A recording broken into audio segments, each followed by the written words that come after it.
How's this? Everybody see it okay? Yep, all good. Great. Um, so yeah, this is me. This is my work email. If anybody has any questions or anything like that, I'm happy to share this. We can do follow-up type things. Um, a lot of what I do for Concerned Ape is answer emails. So we just have a lot of people reaching out to us for various reasons. Um, and so I'm happy to chat, happy to talk and answer what I can. Um, I already said this. I work really closely with with Concerned Ape, helping him just so that he can focus entirely on Stardew Valley, and then the next game that he's working on is Haunted Chocolatier. Um, Feel free to interrupt at any point and ask questions. Happy to answer all of your questions. Let's see here. Oh yeah. I haven't slept a lot because I have two little kiddos. So there's lots of things that I have forgotten or like names of companies I worked for, or things like that, but I will try my best um, to answer them. One cool thing is that my daughter is starting to play. She's starting to be old enough to actually play games with me, and I really enjoy sharing games with all kinds of people, but it's fun to be able to bring them into your family too. So I have always loved games. I came to it really from board games and card games, and then getting into console and computer. I remember the first computer games that I played just being very kind of mystical, magical experiences for me because I didn't at that time know how games were made. I didn't know how it worked. They were just these incredible things. And I had no idea how do you make a board game like this. So it at that time felt like this strange artifact that came from somewhere and I didn't know. But I was always drawn to it. Um, and from a very early age, I just loved the idea of board games because they were so easy to prototype. So I didn't need to know coding. I didn't need to understand anything technical.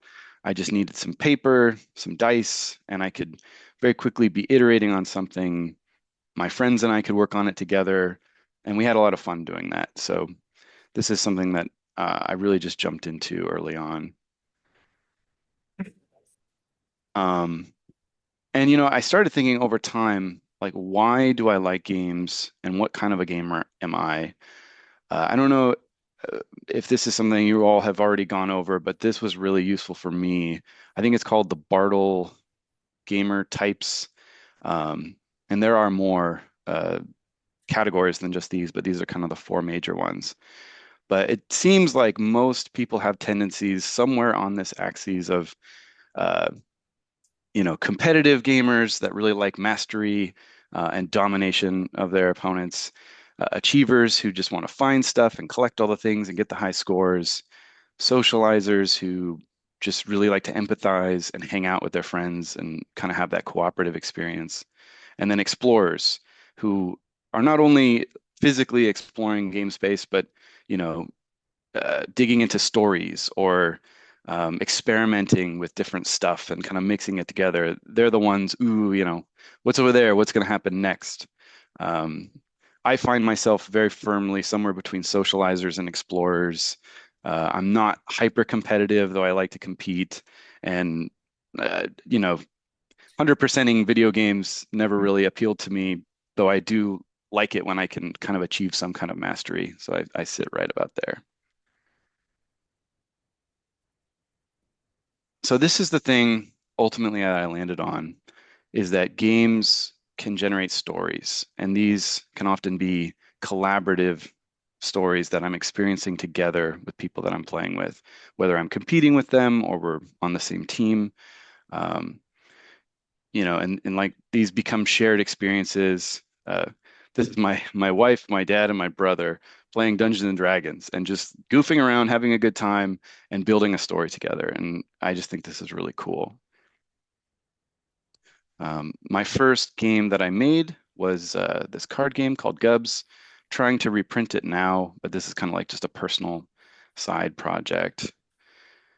Um, and learning games, it really brought me to a lot of like graphic design, a lot of the Adobe suites, which really did help me throughout my career because I studied creative writing actually when I was in school, but when you're thinking about UI and layouts and how do you uh, structure information that you're giving to your players, there's a very visual hierarchy of information.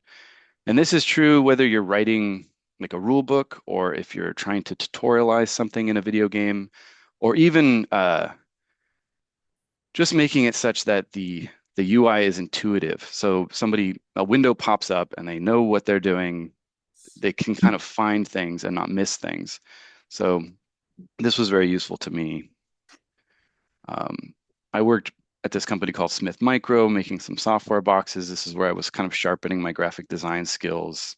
I got a phone call from a friend of mine that I had met in the industry, and he said, "Hey, they need people at Zynga." So I popped over to Zynga for a while, doing kind of like Facebook and mobile games. They were not in mobile at that time, but they were more like Facebook focused.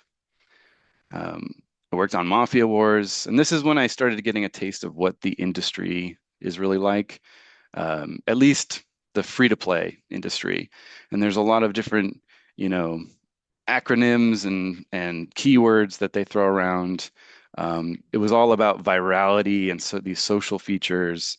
Um, we were building kind of economies in this game, and players were just competing and collecting and building out their teams, their mafia in this kind of fictional thing. Um, but from there, I went on. I worked a little bit on Castleville and Cityville and touched a lot of the games around there. And I did have the opportunity to pitch games a handful of times. It's a very silly process. Sometimes I don't know. It's probably different at different places, but um, in my case, when I was working with like the mobile and Facebook game folks, they were primarily business people, and they didn't really understand like what makes a game. How do you make something really fun? At least not in the beginning. I feel there was a lot of focus on just how do we make this thing that's going to make a lot of money. And that was a bit disillusioning for me as a game maker and somebody who loves games because I understand that they need to make money, but uh, for me, it's so much more. There's a love of play and how do you make really amazing experiences for people. So I spent a long time in this industry. I learned a lot and I worked with a lot of great people, but it wasn't really my ultimate passion. Um, I bounced over to another company called Storm 8.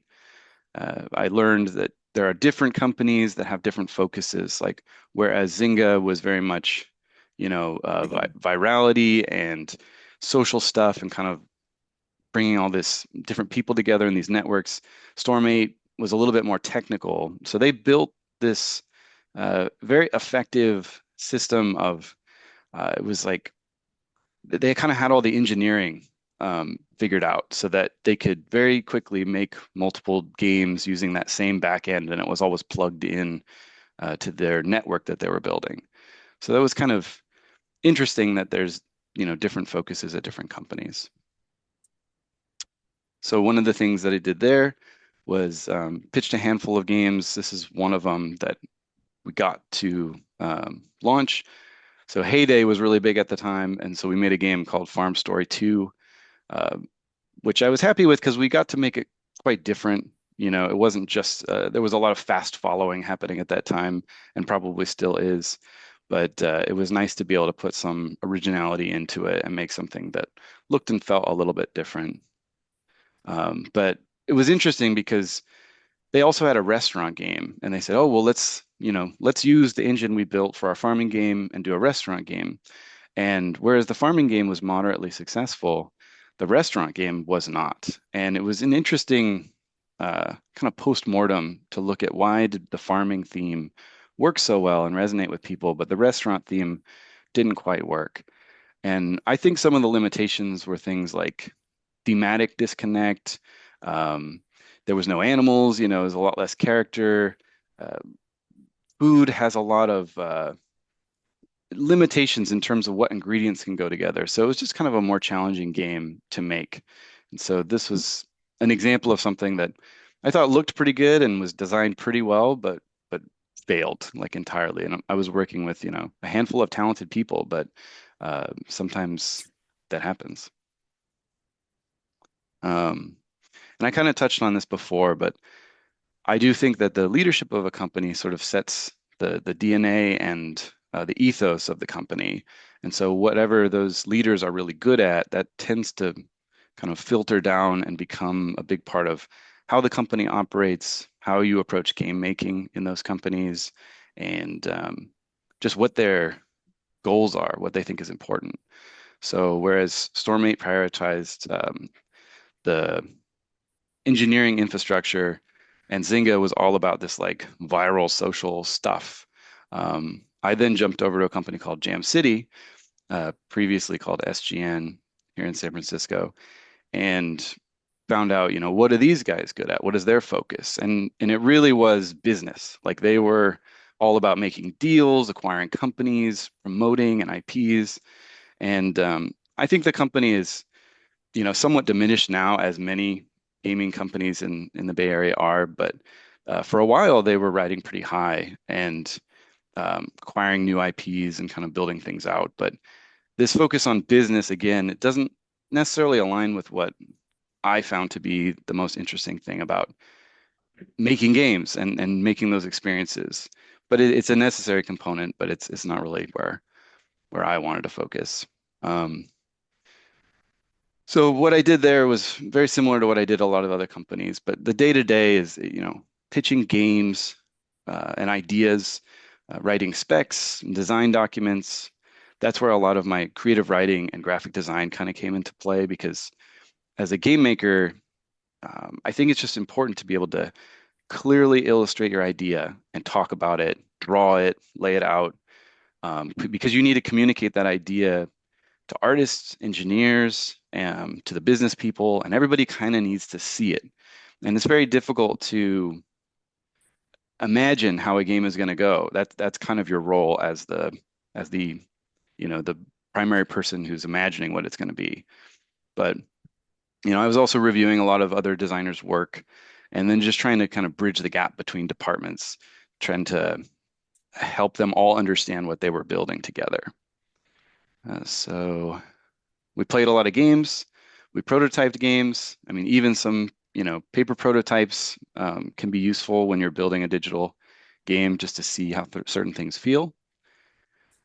Um, they sort of zeroed in on this thing where they really wanted to make a story-based game. Episodes and choices were getting more popular, and they said, "Hey, we'd like to throw our hat in the ring in this type of game."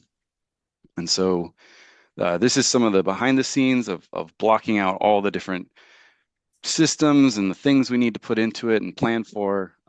This is kind of how I prefer to lay out a game when I'm thinking about it.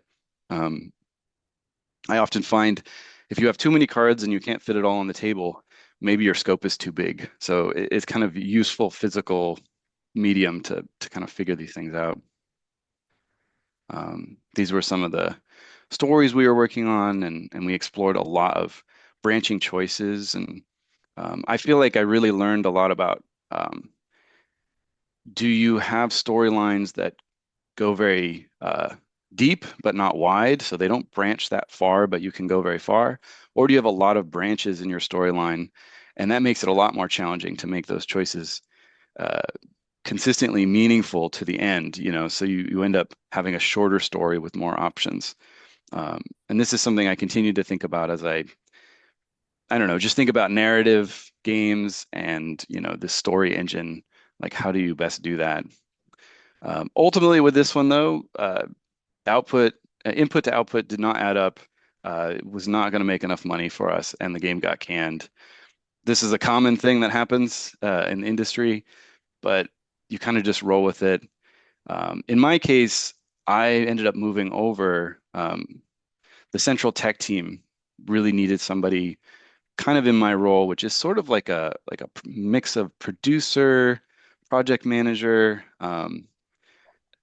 And I remember saying, I'm not super technical. I don't know if I would really fit into this. And they said, no, that's great. We need somebody who we can talk to about super technical things and who can help uh, distribute that to the rest of the game teams. So I acted as a go-between between those teams for a while, which was really useful for me because I'm a game maker, but I got to work with some very like one of the guys was a chief architect of the company.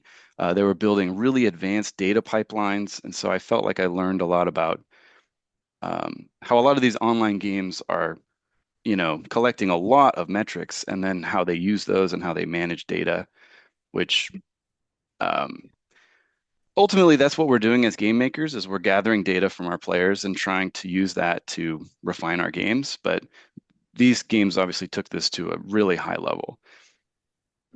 Uh, um, and then, as I was working with that team, I had the opportunity to be introduced to Concerned Ape through a mutual friend of ours. And my friend was kind of thinking of me, thinking, "Oh, you like to make board games. Maybe you could do something with Concerned Ape." And so I started pitching the Stardew board game to him. And yeah, it was a long process. It was about 2 years, 1 year of just kind of pitching ideas and meeting and seeing if there was anything to it. And after about a year, he said, "Actually, this feels like Stardew Valley. Why don't we make this thing?" And so we spent about another year looking at all the artwork and going through uh, just all of the things, and and then made it happen. And then towards the end of that process, he said, "Hey, I could really use somebody to help me in the role that I've already described to you. Would you be interested in doing that?" And then that's how I joined up with him in a more official capacity. So I was hired towards the end of the launch of the board game. Um, so yeah, so this is what I'm doing now. It's business development and operations is kind of the title. I don't know. I made that title up. It's we're super small. I'm one of two full-time employees, and other than that, there's like a handful of contractors that help him with engineering tasks and porting related things. Um, but yeah, largely I'm answering emails and talking to people. Um, I'm uh, trying to consider new opportunities and bringing those to him, such things like partnerships or merchandise. So these are all examples of, well, the board game I already talked about, but these other products were things like um, people reached out to us, said, "Hey, we'd like to do this. What do you think?" And then through conversation, we figured them out, and now there's these concerts and the cookbook, and there's a Stardew controller, things like that. Um, any questions here about some of the stuff that I've talked about? I know I said I'd take a bunch of questions and I just rambled a lot, but is there anything somebody wants to ask that I haven't touched on yet? Yeah, could you elaborate on the ways that you used AI and big data for, I know level tuning was on one of the slides, but what are all the things that you do with that data? So I'm a little rusty on some of that now, but when I was talking with the central tech team, several of the things they were doing, and this was maybe about 5 or 6 years ago, was starting to explore machine learning and how it could be applied to automated level tuning. And like the idea behind that is, I wish I had this graph, but there's a graph that's like you want a player's experience to be right in this perfect place between not too easy and not too hard. And so this is what, the designers were trying to do manually all the time is build these levels that challenge players. And they even had difficulty curves that kind of like went up and down as you got deeper into the game. But the idea back then was, what if we can watch how a player is doing, and then we can modify the level to be easier or harder, like give more moves or less moves, or somehow affect like the obstacles that are in that level, and just to keep it at the edge of, doable but challenging. That was the hope. I'm not sure how close they got to that or how much of that actually went into action. Like now, language models and AI is kind of everywhere all of a sudden, right? But 5, 6 years ago, we were just starting to have conversations, and a lot of people didn't understand what it was. And in fact, there was a lot of designers saying, "This is terrible. This is awful. Um, it's not the way we want to be making games." But so there was a lot of conversation even then about that. Thank you. Yeah, absolutely. Um, Uh, Other than that, I do know that a lot of the analytical data, it was used, studied aggressively by tons of product managers trying to figure out, hey, we launched this event, but and it, a ton of people came and played, and then we launched another event, and it got like, two-thirds of the previous one. Why?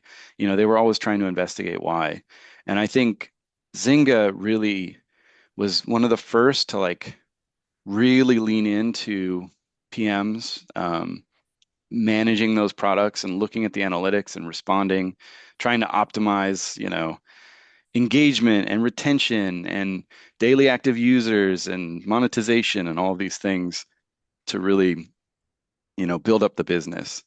I think some of that stuff can be good, but I think you can also take it too far where you've kind of lost the thread of making a great game and having that be the core of what you're trying to do. So, We got another question. sure. Hi, Paul. So as I understand it, Stardew Valley is like a game with a lot of rules, like a lot of complex rules to it, which is also kind of why it makes it so fun. So like, what is the process of concentrating these rules into a board game? Like, how do you Mm, compare these things, if there is any? yes. Yeah, Stardew Valley has a lot to it. And I attribute that to just Concerned Ape, poured his heart into it for 4 years before it was launched, and then continues to add all these updates and iterate. And so there's so much rich content in the game. And when I was sitting down to make it into a board game, the first thing I did was I just sat down and I played the video game a whole bunch and tried to isolate like what did I think was the core experience that would, cross over to board game form fairly well. Um, I remember one of the first ideas I had was focused on uh, like getting married would be the objective. So you wanted to just build up your farm and gift a bunch of stuff to villagers and then ultimately marry somebody. And then that was like the victory condition, sort of more competitive. Um, but as time went on, I started feeling like, Stardew Valley is can now be a cooperative experience where you have a bunch of people on your farm and you're running around and helping each other. So that felt more uh, on theme, I guess. And then so I started trying to like dissect the game down um, into the basics. So I said, first of all, what's the zoom level is what I think of it. Are you zoomed in on your farm? And so you're only kind of like managing this farm space. Is it maybe just the town or is it the whole valley? And once we decided that it was pretty much going to be the whole valley, then it was like, okay, now we're going to start breaking down the individual mechanics. So fishing is one thing, um, mining, and then how do these things all go towards a win condition? And the bundles seemed like a kind of a natural um, solution. You restore these bundles, it restores the community center. You've refreshed the magic of the valley, and so those became the objectives. And then we tried just kind of kept figuring out like what are the mechanics that support that, and how do we really make those as fun as possible. Oh, and kind of just to go along with that, did you intend mostly for the board game to be for people who have played Stardew Valley or for people who haven't heard of the franchise before and are getting into it? That's a good question. I think in my mind, I was always thinking about the fans of the game, that I wanted to make something that, you know, delighted them. So they go, oh, the crops are here, and like, oh, this event. And so it's kind of a love letter to the fans. Um, I I remember one thing that I asked him because coming from all this mobile stuff, we always used to talk about like who's your target audience? Who are you trying to make something for? And I asked him that, and he had the best answer ever, which was, why don't we just try to make a game that we like to play, and maybe somebody else will like to play it too? And I just thought that was so cool. And so that's what I did. I was like, all right, I'm not going to try to think about anybody else. I'm just going to try to make a game I enjoy. And I think he approaches all of his design that way, and I think that's actually a very wise way to make games um, that speak to your heart and then other people's as well. Cool, thank you. Mhm. Yeah, no, go for it. You want to speak? So I'm assuming that you joined Stardew, the team of Concerned Ape, when the game was fairly successful. So I think it was around 2021 when the board game came out. So I Yes. just wanted to know that how did you go across, like, as someone who had experience in business and like business development, and as you call yourself, like the biz dev and ops, that you see a game which is already quite successful among a lot of people, and then how did you decide what more this game needs in terms of Mm. like, how did you go across that? So you're talking specifically about like the business and like the that side of things? Yeah, business side. Yeah. Um, well, I think again, a lot of it is driven by Concerned Ape. Like the him being the founder, he really sets the tone for what is it that he wants to do with the company? What is he fascinated with? And it took me a little time to figure that out. I think at first I was just kind of a um, just a glorified assistant in a way. I was just kind of doing all these random things, and sometimes some of these opportunities would come along, and I would explore them. But more and more, I sort of like absorbed his I don't know, his ethos, his approach to this stuff, and I realized he is interested in things that he thinks will delight the fans. So, he's got lots and lots of opportunities for all kinds of merchandise and all kinds of, partnerships, but he's always thinking, okay, if I build this, will fans enjoy it? And if not, if it's just another, you know, toy or something that's not really, doesn't really need to exist, he's typically less interested. Um, so I was always on the watch for, I was mostly reactive in a lot of ways, because so much stuff is coming through. But I did try to isolate the things that I was like, oh, this could be really fun. And, an example of that is the concert series. I saw that come through and I thought, I know he loves the music, and I know there are a lot of people that love the music. This seems like it could be a really fun experience.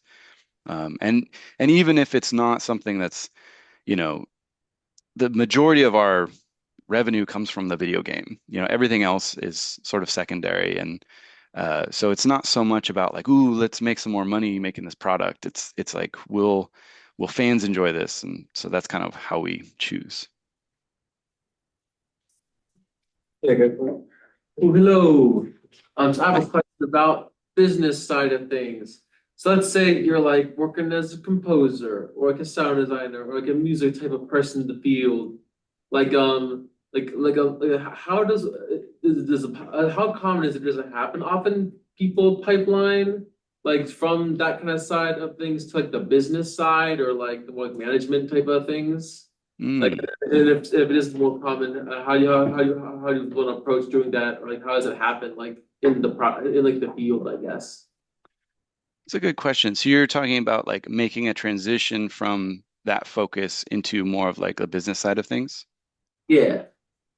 Um, I think it's really good to kind of get a foundation of like doing hands-on work in whatever field that you're doing. Because if you're interested in doing the business side, it's so useful, I think, for you also to understand, who are the artists you're working with and what are they going through all the time and how does it really work under the hood? I spent a long time as a game designer, and I think it kind of equips me so much better to do business around games because when I'm talking to game makers or artists or engineers, like I've been there, like I know what they do. And so sometimes I've seen it that you have folks who studied exclusively business, so they know how to run a business really well and they know how to make deals, but they have no idea how this stuff gets made. And so they make promises or assumptions, or they build, calendars or set deadlines that are completely it's impossible. And and they don't necessarily know.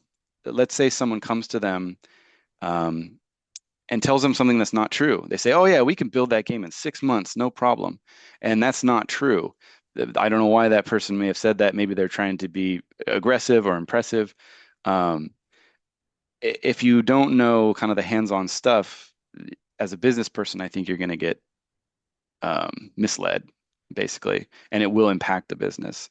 So I don't know how um, like frequently it's happening that you kind of just slide over into a business role, but I do feel like I come across a lot of people who are business focused who started, doing the hands-on stuff, and then they got so good at it or they had so much experience with it, they said, "Oh, I could run a business with a whole bunch of folks in whatever field that they're experienced in." Thank you. I hope that's useful. I don't think there's any more questions. Okay. I think I just have a couple more slides I can go through. I'm kind of towards the end, but let's see. Um, oh yeah, this was one of the topics that I think we were talking about before, but just the idea of finding the fun in a game when you're making something. And this is basically my process. If I'm making a game, um, I'm always starting with the experience. I think this could be applied to a lot of different fields, whether you're writing a book, making a movie, a song.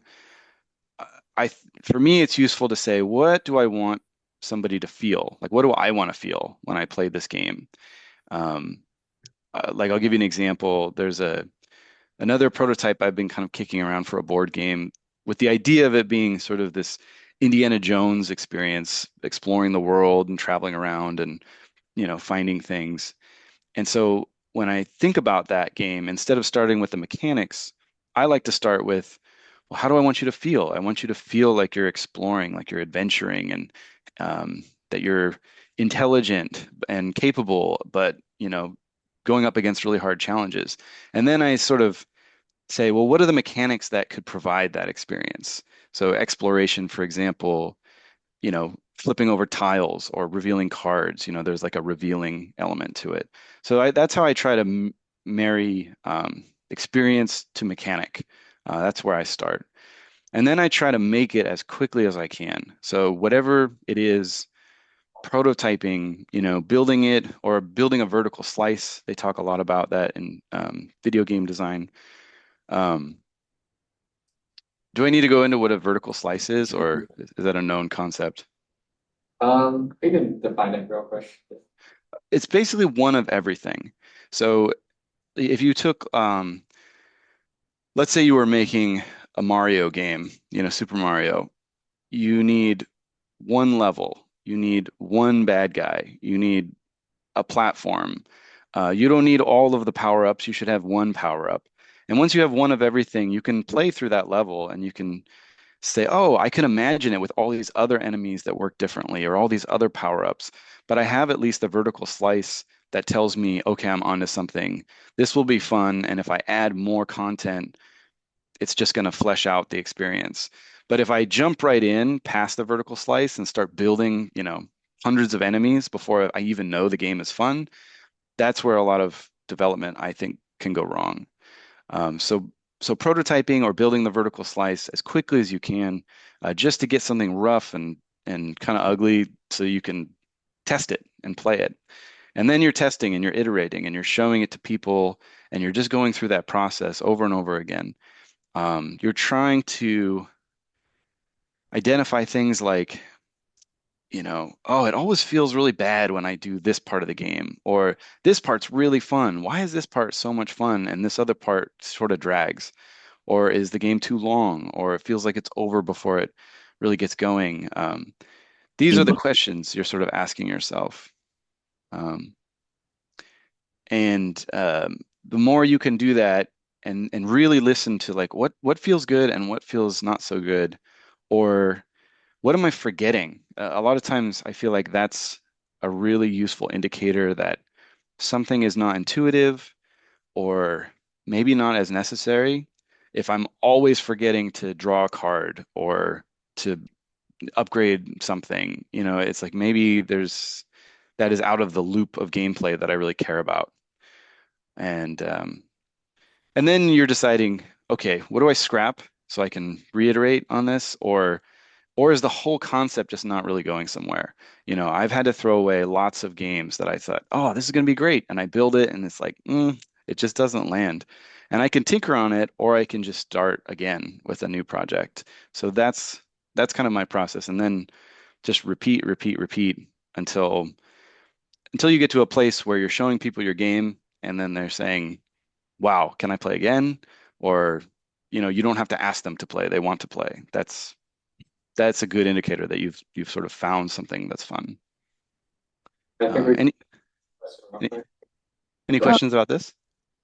What are some examples of things that made you scrap entire ideas? Like, because I just kind of want to like understand like what kind of sense you have for like deciding like this isn't the one. Um, so there's a prototype I've been working on for a long time that I think conceptually is really exciting to me, but every time I play it, I sort of run into the same issue where the basic idea is I imagined like a spaceship board game, but it's very abstracted. So you're kind of like a Han Solo sort of freighter captain flying around, going on adventures, trying to make money, become famous, kind of a sandbox experience. And I thought it'd be really neat if it was abstracted and sort of seen through the lens of something that feels a bit like old, like a tarot card or woodcut. Um, and so I have this prototype that works really well, but every time I play it, I'm left with this unsatisfied feeling of, yeah, it has a lot of spaceship theming, but I don't actually feel like I'm on a spaceship flying around in space. It feels just too abstract. And so because I keep hitting that wall, for me, it's kind of an indicator like maybe this just isn't going to work in its current iteration. And typically what I do is put it in a closet somewhere and wait until it calls to me again and I get excited about it again because your subconscious will keep cooking on it. And if it's not exciting enough to you to come back to, then probably it's just not really where you need to focus your attention. Thank you. hmm Um, let's see. Also, yeah, this was kind of what the paper prototype looked like for the board game. I also did a lot of testing in Tabletop Simulator, which was great for quickly iterating and playing with people that were far away. So I definitely advise, try to find the format that works best for whatever you're building that just helps you to build it as quickly as possible.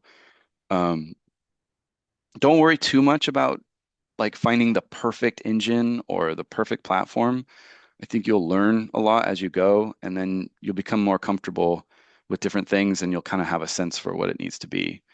But it's more important just to get started quickly, jump in and just iterate and, you know, fail as much as you can. That's really it. Um, Got another question. sure. On the topic of finding the fun and kind of deciding if something is not it, do you do a lot of testing with other people, or is this more things that you decide on your own? And do you like vary the group of people that you play with when you're doing these play testing sessions? How do you decide that? Yes. Ideally, once you have something that is playable, you should get it in front of as many people as possible, I think, in terms of like a board game. Um, I have also heard, though, that um, in different mediums, it can be useful to be a bit more discreet. Like, for example, you're trying to write a book. It's not useful just to send it to a whole bunch of people. It's better to find people who really fit uh, into what you're trying to build or what you're trying to write, the story. I guess it could also be said of games, like if you give your puzzle game to somebody who hates puzzle games, their feedback might not be as useful. Um, but I just found when I was playtesting the board game, it's hard to play test. It takes a lot of effort. You have to set up, you have to get people to commit to it. And so I was trying to play it with as many people as I could, and I would jot down their feedback, and then I would kind of digest it and think, um, what is it that they're touching on? Because sometimes their feedback is not totally accurate. Like they might not like something, but it might be for the wrong reason. But you have to listen to the fact that they don't like it. Why don't they like it? What is that? And that's your job to sort of uncover what is really wrong with it. Or maybe it's fine. That's the hard thing that you have to do when you're making a game.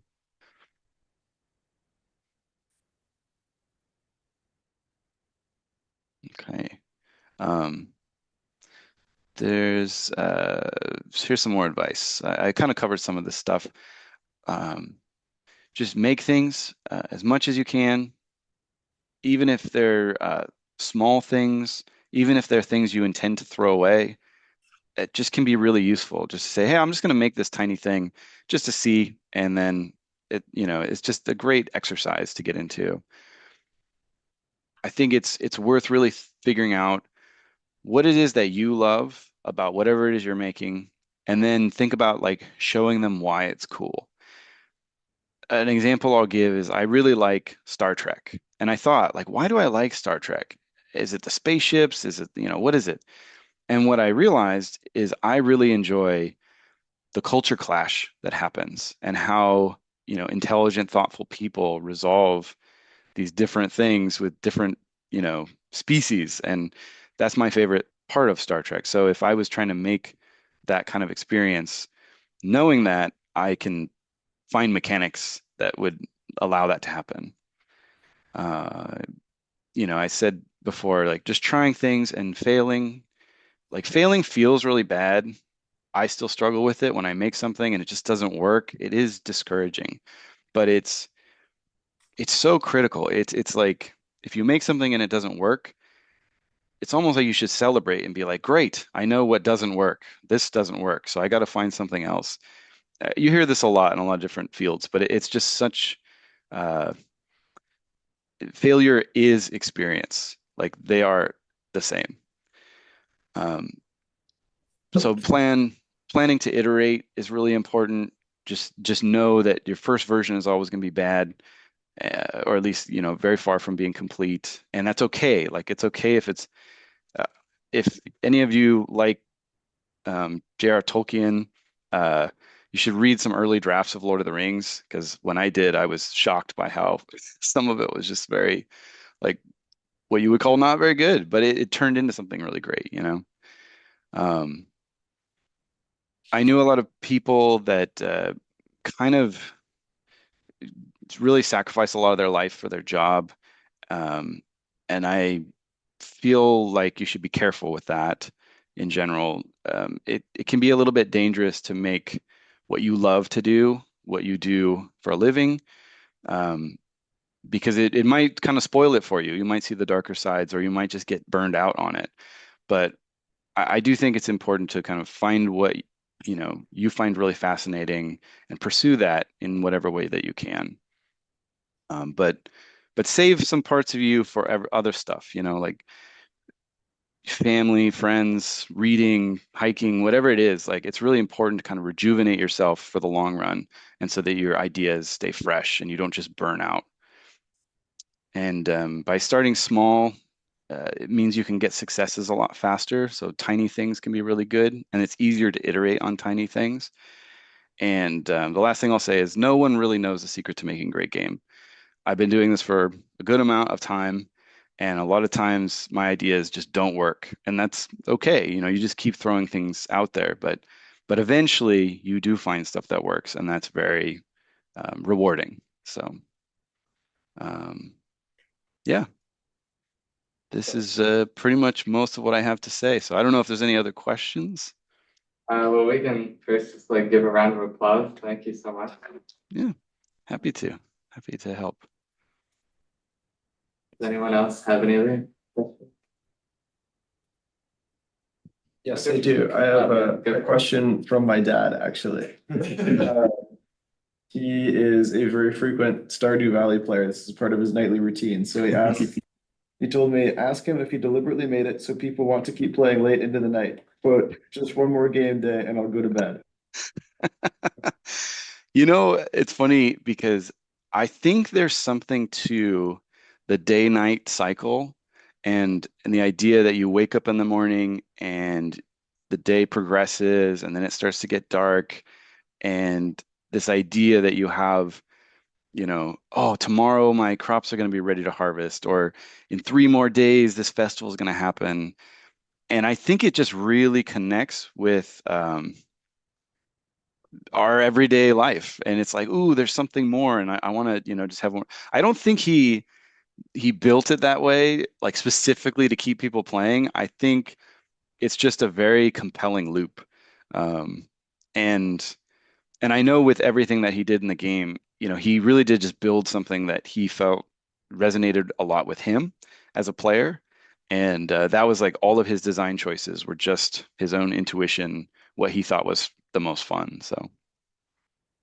I think it helps that the game saves at night every day. Like you can't save the game anytime else. But the most exciting things happen in the morning. So it's like every night is a cliffhanger. It's have to I like think you're right. Yeah, I think there's something to that. I have a more esoteric business question, but Sure. for the Stardew Valley board game, did you guys do, how did you distribute that? Was it like online orders and then you sent it to people, or did you actually send it out to places to buy? So we kind of like did this surprise launch where we didn't announce it in advance. We just said, "Hey, it's available." We had 20,000 copies printed for the first run, and we sold it only through our website. And when he tweeted about it, we had sold all the copies in less than a day. And it just was bizarre. Like I don't know if that sort of thing has happened in like the board game world before, but it's a testament to the fact that he built a great game and built a great community around it. Um, we then, for future printings, like right now we're working on the fifth printing. Uh, Now we're working pretty much exclusively with distributors. Um, the game is manufactured in um, Indiana, um, and we're sending it to a company. Universal in Canada is the distributor, and then GTS in the US. Um, Let's Play Games in Australia and New Zealand. And then for other parts of the world, we use a consolidator called PSI that sells to like a bunch of distributors in Europe and some other places. So now it's mostly being like people are going to stores and buying the game rather than buying it off the website. Yeah. Um, yeah, we like the idea of it being in game stores, game shops. And, um, every time we're done with a printing, I kind of sheepishly ask him, do you want to print more? Because he's funding it.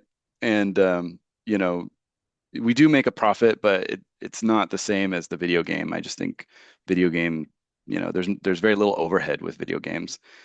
Um, and there's a lot of logistics and costs associated with manufacturing the board game and transporting it and storing it. But so now we're just doing strictly distribution. I know you probably can't disclose much about the next game, Haunted Chocolatier, but just on a business standpoint, like how, I guess, like how viable is this like premium purchase model that Mm. you're keeping with Stardew Valley, and I'm assuming for the next game too? Because like in this world where there's more and more microtransactions and DLCs, just how are you guys keeping up with that at all, if that's become a problem? Yeah, it's it's a very strange situation we find ourselves in where, you know, the game is now like 9 years old, I think. Um, and it just kind of continues to grow in terms of sales. Um, I think when I joined, it was just crossing 20 million sold, and now it's like 41 million sold. And it, I think I attribute the success of it to the fact that he's a solo developer who's just investing so much heart into it, but also the updates that he's added over the years have been, free. And so it's almost as though the game just keeps continuing to be refreshed with like new stuff. And so you get more people coming back, more people buying it as gifts for their friends and family, people buying it on new platforms. I think it's on pretty much every platform right now. And I think he intends to do exactly the same thing with Haunted Chocolatier, but I really don't know. It's a very unique situation to have such an old game growing at the rate that I'm seeing it grow. Yeah, I think that's super honorable. I also remember like his tweet that one time saying that he'll never charge for extra DLCs. Yeah. Right. Yes. He is a really difficult to describe, but I just see him as like a kind of a calm, authentic, kind of wise person who just, the he really injected a lot of his spirit into Stardew Valley, and you can kind of feel this like um uh I don't know, attention to wholesomeness, to connection, to doing things for love rather than money. And, the game has been very monetarily successful, but I don't think that's ever his focus, and so I really admire that he's been able to keep, even in the face of great success, a certain humility and just kind of, he's just like, I just want to make games. I want to make another game. He's just very straightforward about it. So Yeah, that's awesome. Thank you. yeah, This question is more for the designer in you. sure. I've never made a board game, but I play board games. And I feel like one of the biggest challenges when you're going to play them is having to read and understand the rules and also explain it to everybody that you're playing with. Yes. As a designer of board games, how do you try to like navigate that difficulty? Hmm. Um, Teaching something I think is always about the order in which you expose information. And so it's really about studying what is the order that I can tell you the rules of this game that sort of logically makes sense. Like the first thing I want to do is kind of give you a little thematic, taste. Then the next thing I want to do is tell you, what are you trying to do in this game? What's the objective? And then logically you're going to say, well, how do I do that? And then it's like, well, here's how you do it. And first thing you're going to do is set up the game. And then let me get into the little weird rules at the very end now that you kind of have this whole flow. So I'm always thinking about like, how do I make something really intuitive? How do I shave off all of the unnecessary complexity that really doesn't add a lot to the experience? Um, and one thing I've also started to do is trying to keep the rules both visual and text. So a great example of this is some of the pandemic rule books are like one page is an image, the other page is text, and you can kind of follow both. So it really reinforces to different people, different people have different learning methods. And so that's one way to accommodate for that. Thanks. Yeah. I think that's all the questions we have. But yeah, thank you so much for Yeah.